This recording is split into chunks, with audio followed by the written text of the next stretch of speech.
महेश तापसे साहब जुड़ रहे हैं, प्रवक्ता हैं एनसीपी के। तापसे साहब, बुरा ना मानिएगा तो मैं आपसे पूछूं, एनसीपी अभी कौन सी एनसीपी, शरद पवार वाली एनसीपी का आप पक्ष रखेंगे या अजीत पवार वाली एनसीपी का? मैं पवार साहब की एनसीपी का पक्ष रखता हूं। पवार साहब की एनसीपी एक ही एनसीपी है, there is no second NCP. और NCP does not endorse the actions of few MLAs. It is their own personal, out of their own will they have done that. NCP does not endorse this kind of an alliance with BJP and Shinde government. तो अभी महेश जी, आपके पास कितने MLA आपके संपर्क में हैं? देखिए, अभी एमएलए बहुत सारे आउट ऑफ स्टेशन भी है, क्योंकि आज तो मुंबई में सिर्फ 7-8-9 एमएलए जो गए, जो मंत्री बने वही है। तो in a day or two will take a stock of everything. कुछ लोग बाहर हैं, कुछ लोगों को मिसगाइड किया गया, and will get to know. Mahesh Tapse साहब, जो आप इस वक्त बात कह रहे हैं, शरद पवार साहब से बात करके आप ये बात कह रहे हैं, क्या ये माना जाए कि शरद पवार साहब अजीत पवार के साथ नहीं है, ये पूरा घटनाक्रम हुआ है? वेरी ट्रू, पवार साहब अजीत दादा के साथ नहीं है, और अभी पवार साहब की थोड़ी देर में लाइव प्रेस कॉन्फ्रेंस भी होने वाली है। क्या आप लोग डिस्क्वालिफिकेशन के लिए मांग करेंगे? क्या आप डिस्क्वालिफिकेशन के लिए बढ़ाएंगे अपना अगला कदम? सारी चीजें पार्टी के वरिष्ठ नेताओं की मीटिंग जल्दी तय होगी, उसमें सारा निर्णय लिया जाएगा। तापसे साहब, मैं आपसे और समझना चाहता हूं कि प्रफुल्ल पटेल भी उनके साथ हैं, छगन भुजबल भी उनके साथ हैं, दोनों शरद पवार साहब के काफी करीबी माने जाते थे। छगन भुजबल ने यह भी कहा कि अभी मीटिंग हुई थी शरद पवार साहब के साथ, उन्होंने ये बिल्कुल साफ कर दिया है कि आएंगे तो मोदी ही।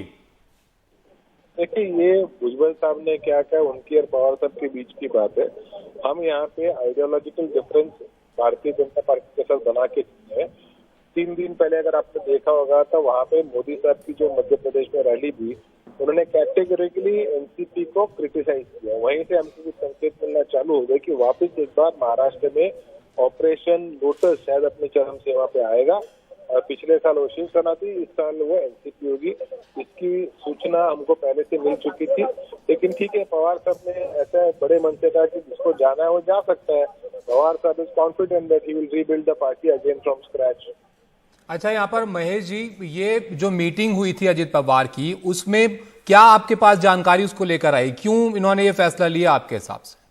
देखिए, मैं उस मीटिंग में नहीं था, मैं नहीं जानता हूँ क्या कंपल्शन अजीत दादा के और बाकी के विधायकों के होंगे।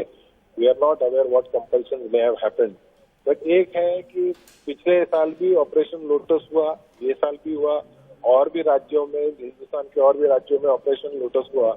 और जहाँ जहाँ पक्ष मजबूत है उसको उसकी ताकत कम करने का काम भारतीय जनता पार्टी कर रही है। महेश तापसे साहब, आपको लगता है ये इस वजह से हुआ है क्योंकि अजीत पवार को शरद पवार साहब ने अलग थलग कर दिया था, सुप्रिया सुले को वर्किंग प्रेसिडेंट बनाया गया, इस वजह से नाराज होकर चले गए? मुझे ऐसा बिल्कुल नहीं लगता, क्योंकि अजीत दादा ने बोला कि मुझे एनसीपी के नेशनल बॉडी में कुछ काम करने की आवश्यकता नहीं है, मैं स्टेट में ही खुश हूँ, ऐसा उन्होंने पहले ही कहा था। और जब 10 दिन पहले हमारी पार्टी की मीटिंग हुई, उन्होंने कहा कि मैं स्टेट लेवल के ऑर्गेनाइजेशन में काम करना चाहता हूँ। तो वो एक प्रस्ताव उन्होंने रखा। अब स्वाभाविक है उसके ऊपर कंसल्टेशन सारे वरिष्ठ नेता मिलकर करेंगे। वो प्रोसेस में होते होते आज ये डेवलपमेंट हुई है। तो ये डेवलपमेंट के पीछे बाकी के विधायकों का क्या कंपल्शन था, ये मुझे नहीं मालूम। अब कह रहे हैं कि 40 विधायकों की लिस्ट दी है। पिछले टाइम शिवसेना की भी 40 विधायकों की लिस्ट थी, हमारे भी 40 विधायकों की लिस्ट दी गई है। तो will see what happens. Mahesh Tapse साहब, मैं आपसे ये भी जानना चाहता हूं कि ये जो पूरा अब कदम उठाया है अजीत पवार ने, एक बार पहले भी ऐसा ही कदम उठाया था, तब शरद पवार वाईबी चौहान सेंटर में बैठे रहे और उसके बाद उन्होंने पूरा मामला पलटा था।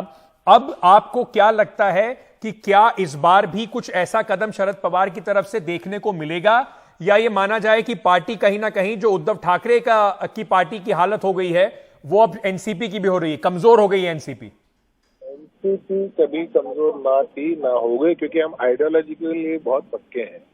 हम देश के किसानों का नेतृत्व करते हैं, पिछड़ों का नेतृत्व करते हैं, अल्पसंख्यकों का नेतृत्व करते हैं।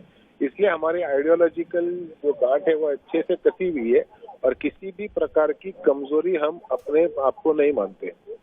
और जहां तक बात है कि हम क्या करेंगे, पवार साहब एक राष्ट्रीय स्तर के नेता है, और ये पहली बार पवार साहब के जीवन में नहीं हुआ, इससे पहले भी काफी बार हो चुका है। तो उनको ये सब चीजों का अच्छा अनुभव है।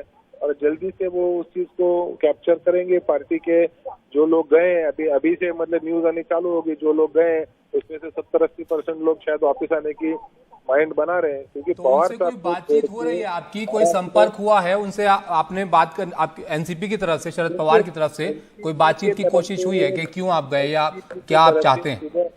मैं आपको वही कह रहा हूँ, सुबह जब अजीत दादा के बंगले पे बैठक हुई, उसमें हमारी सांसद और हमारी कार्याध्यक्ष सुप्रिया सुले जी भी गई थी, प्रफुल्ल पटेल जी भी गए थे। तो ऐसा मतलब तो नहीं है कि उनको उनकी जानकारी नहीं थी। उन्होंने कहा कि चलो आपका अगर यही डिसीजन है उसको एक्सेप्ट करेंगे। अल्टीमेटली पॉलिटिक्स के अंदर कोई चीज स्पोर्ट्समैन स्पिरिट नाम की चीज होती है, तो उन्होंने एक डिसीजन लिया, उस डिसीजन को चैलेंज करने की ताकत अगर हमारे कार्यकर्ताओं में रहेगी तो आने वाले चुनाव में हम चैलेंज करेंगे। हमें आज भी लगता है कि आने वाले समय में भारतीय जनता पार्टी के अगेंस्ट महाविकास आघाड़ी का पलड़ा भारी रहेगा और हम अपनी आइडियोलॉजी के साथ किसी प्रकार का कॉम्प्रोमाइज नहीं करना चाहते। इसलिए शिवसेना, उद्धव बाला साहब ठाकरे, कांग्रेस और पवार साहब। सबसे साहब, मैं जाने से पहले एक सवाल आपसे और पूछना चाहता हूं। आपने महाविकास आघाड़ी की बात करी सर, महाविकास आघाड़ी में अगर एक पार्टी जो अभी तक बिना टूट फूट के बची हुई है वो है कांग्रेस, आपको लगता है कि अब जिस तरीके से हालात शिवसेना उद्धव ठाकरे के और एनसीपी में भी इस तरह की जो फूट पड़ी है, महाविकास आघाड़ी में भी शरद पवार का एनसीपी का जो कद है वो कम हो गया है? देखिए, पवार साहब के जिंदगी में ऐसे पॉलिटिकली बहुत बार उनको इस प्रकार के चैलेंजेस को फेस करना पड़ा है। कांग्रेस में तो तभी भी फेस किया, कांग्रेस से बाहर पड़े तभी भी फेस किया, और एनसीपी में आने के बाद भी उन्होंने इस प्रकार का चैलेंज फेस किया। लेकिन ये इतनी जल्दी होगा ऐसा हमें नहीं लगा था, बिल्कुल नहीं लगा था कि यही मतलब अजीत दादा के माध्यम से होगा, क्योंकि अजीत दादा एक अच्छे नेता है, उनका काम करने की शैली उनकी बहुत अच्छी रही है। Is very development oriented leader. लेकिन आज जो बातें हुई उसे किसी भी प्रकार का एंडोर्समेंट पवार साहब का नहीं है। तो आपसे साहब, मैं मनोरंजन भारती बात कर रहा हूं। क्या पवार साहब को इसकी भनक लग गई थी कि आप गाहे बगाहे अजीत पवार पाला बदलेंगे, इसलिए उन्होंने पार्टी की कमान जो है सुप्रिया सुले को सौंप दी पहले ही? सुप्रिया सुले आज की बैठक में गई, मुझे शायद ऐसा लगता है कि उनके पास कुछ न कुछ संदेश आया होगा। इस प्रकार की मीटिंग सारे विधायकों की हो रही है। जी, बहुत बहुत शुक्रिया हमारे साथ जुड़ने के लिए।